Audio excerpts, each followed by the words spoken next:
A nossa história começa com o Prota falando: chefe, tenho uma emergência familiar.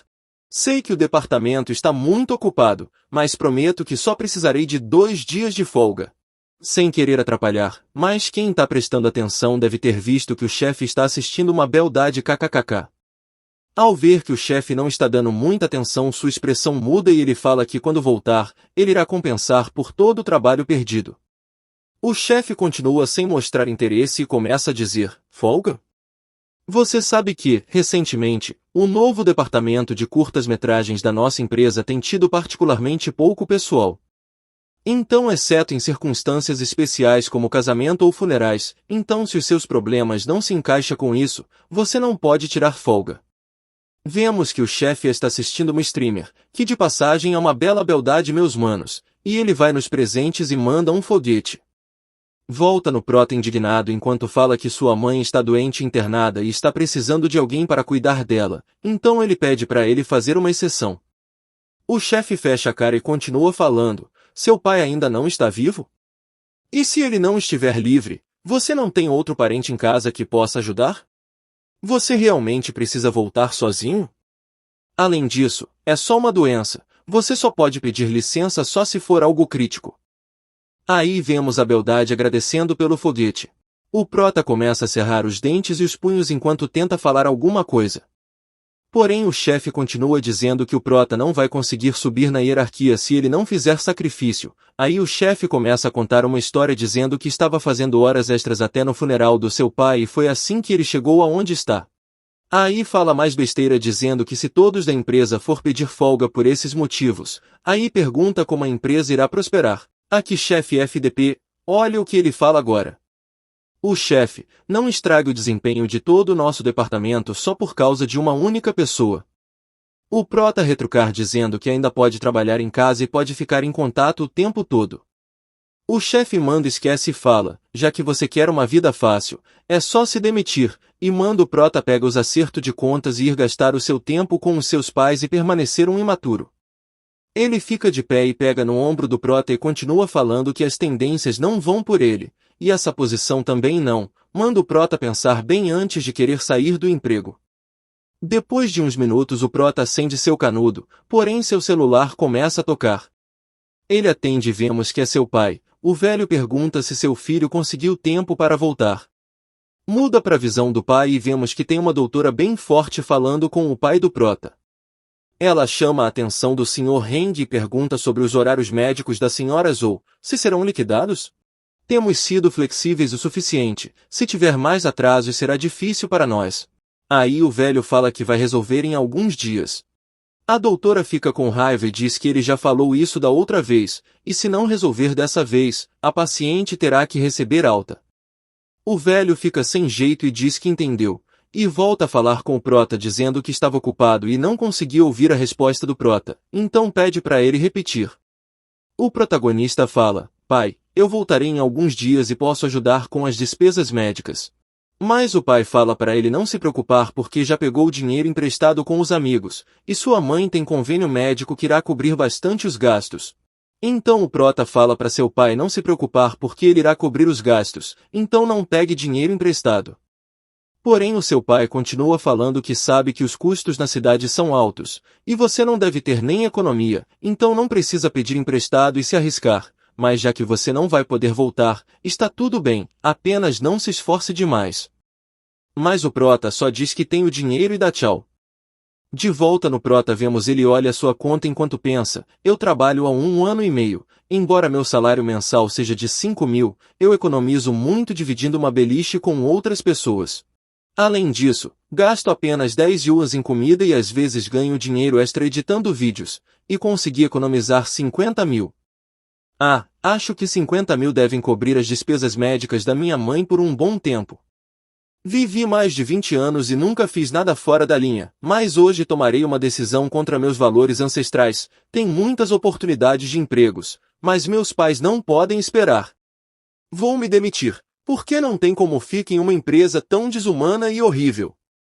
Aí ele entra na sala da sua gerente.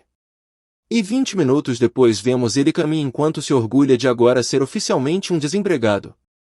Porém, ele volta a pensar, neste mercado de trabalho e clima econômico, e eu me atrevi a pedir demissão sem ter outro emprego definido.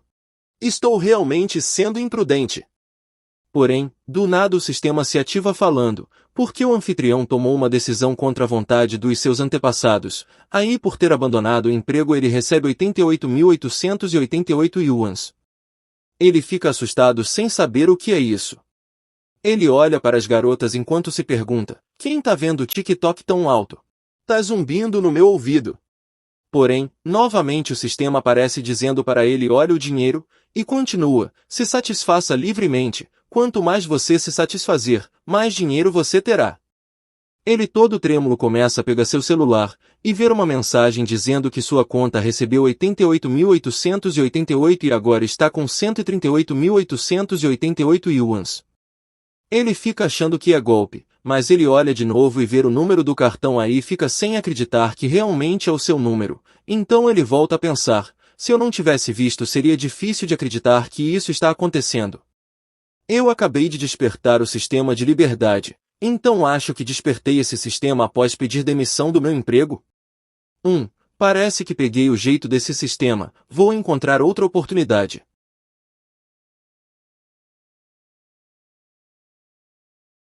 Eita, essa realmente é uma amigona de respeito, o nome dela é Gao Wen, uma blogueira e dançarina com mais de 8 milhões de fãs nas redes sociais. Ela fala, Xiao Heng, você preparou o roteiro da minha próxima live? Só que ele tem um sangramento nasal só porque a Gao se aproximou dele, aí ela pergunta se ele fez. Mas ele fica sem entender e pergunta, fiz o quê? Só que ele fica pensando, o que ela acabou de dizer? Eu estava muito distraído e não prestei atenção. A qual foi do bagulho, esse prota me decepcionou, do nada teve sangramento nasal e ficou todo caidinho por causa da garota, se fosse o nosso mano imperador, ele ficaria calmo e postura du. Ela se aproxima tocando no prota enquanto fala, você parece tão distraído, então finalmente você abriu os olhos para sua irmã mais velha? Mas ele diz, você ainda continua fazendo brincadeiras. Eita malandro, que merda é essa? Tô até achando que é um rentão do nada. Olha o ângulo que essa garota tá, meu Deus. Ela se abaixa em uma posição peculiar e fala, eu disse para conseguir mais roteiros para mim. Recentemente, os seguidores que mais pagam relaxaram e o fluxo de recarga diminuiu ligeiramente.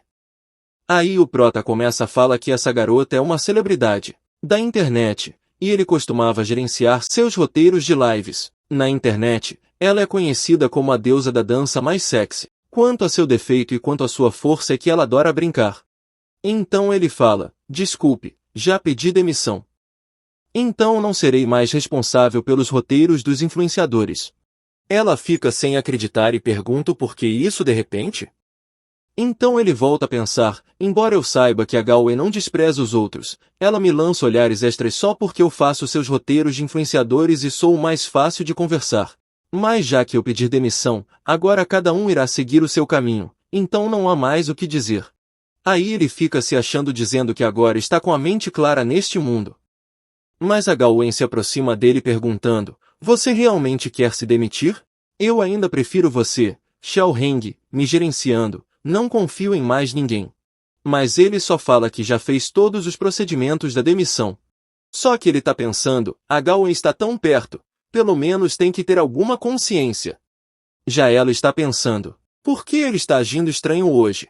Antes, sempre que eu agia fofa, ele sempre brincava e a demissão também é muito repentina. Será que aconteceu alguma coisa? Mas ela fala, irmão Xiao, você realmente quer me deixar sozinha? Só que ele cerra os punhos e diz, ser legal comigo só porque ela vê lucro em mim. Aí ele só fala que só quer uma folga prolongada. Que decepção, pensei que ele ia falar alguma coisa mais insana, eu sei que tô dando muito reger no prota mas é foda o bicho é um super gado, só que não avança fica só nessa. Ela encosta seus balões no Xiao e fala, então em qual empresa está planejando ir? Nos tornaremos concorrentes? E será que a pessoa que vai fazer meus roteiros vai fazer de forma certa? E quando será que vou me acostumar com essa pessoa? Mas ele tem outro sangramento nasal enquanto pensa que isso é muito excitante. Mas contudo, com o sistema, posso facilmente me tornar um bilionário. Então teria qualquer tipo de beldade que eu quiser. Aí fala, Galway, você deveria fazer uma manutenção cosmética no nariz, parece um pouco torto. Ela fica sem acreditar, e bota a mão tampando o nariz enquanto pergunta se realmente está torto. Aí ela tira um objeto de algum lugar, é um espelho, aí ela fica olhando enquanto fala, como poderia estar torto? Ela se vira aí e pensa, realmente parece um pouco torto, a live está prestes a começar, preciso consertar rápido. Aí o sistema notifica falando várias coisas a mais, o que importa é que ele fala que o prota se recusou ser um cachorrinho de uma beleza e expressou seus pensamentos sem esconder, aí ele recebe 23.333 de yuans. Então ele pega o celular e vê que o dinheiro caiu. Aí ele dá um sorrisinho e pensa, então é isso que significa liberdade definitiva. Ele fica se achando enquanto em cima dele tem uns palavras dizendo, seja você mesmo, recuse a ser um gado. Eita poxa, a Gawain se abaixa enquanto falando, obrigado por me lembrar, eu não tinha percebido. E já que você se demitiu, então não vou te segurar. Vamos ter outras oportunidades de trabalhar juntos. Mas ele fica se questionando por que ela não está furiosa, já que ele falou a fara exposta dela. Então por que ela está calma? Ela está fingindo? Ela volta a falar, e já que você cuidou de mim por muito tempo, hoje, eu vou te servir com um jantar de despedida e se tiver problema em encontrar emprego, é só me mandar mensagem. Eu conheço alguns chefes nessa indústria e com suas habilidades, você não irá sofrer em encontrar oportunidades. Ele pensa, ela provavelmente sabe da minha baixa escolaridade e está preocupada de eu não encontrar um outro trabalho. Ela até que é legal. Mas ele fala, eu que deveria estar te chamando pro jantar de despedida, como que eu poderia deixar você pagar? Porém, ela fala que o salário dele é baixo, então fala para ele guardar. Mas ele só vai pegando sua mochila enquanto fala que é ele que está saindo, então ele irá pagar o jantar e isso será como obrigado pela ajuda dela. Ela fica rindo sem graça e fala que ele está prestes a sair, e só agora que eu tô percebendo que não te conheço bem. Ele vira dizendo que irá ir primeiro, então vai falar com ela depois do trabalho.